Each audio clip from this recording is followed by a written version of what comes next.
একাদশীর রেসিপির কোনো ভিডিও দিলেই এরকম কমেন্ট আসে যে এটা একাদশী নাকি খাওয়াদশী। তো আমি জানি না যে তারা আসলে একাদশীকে কিভাবে দেখে। একাদশীকে একটা ফেস্টিভ বা একটা উৎসব মনে করলেও ভুল হবে না।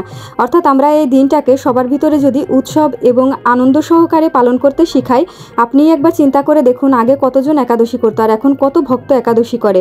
তো যে যেভাবে পারে সে সেভাবেই থাকে। আর একাদশীতে যেগুলো খাওয়া নিষেধ সেগুলো বাদে যদি অন্য যেগুলো খাওয়া যায় সেগুলো খেয়ে যদি কেউ একাদশী থাকে তাতে তো কারোর সমস্যা হওয়ার কথা না।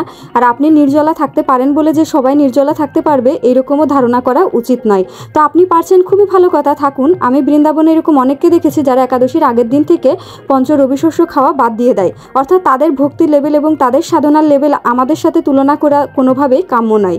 তো যারা এরকম বলেন, আসলে আমি জানি না আপনারা কত বছর ধরে একাদশী থাকেন। আমি সেই ক্লাস 2 থেকে একাদশী করি, তা আমিও এরকম কত নির্জলা একাদশী করেছি।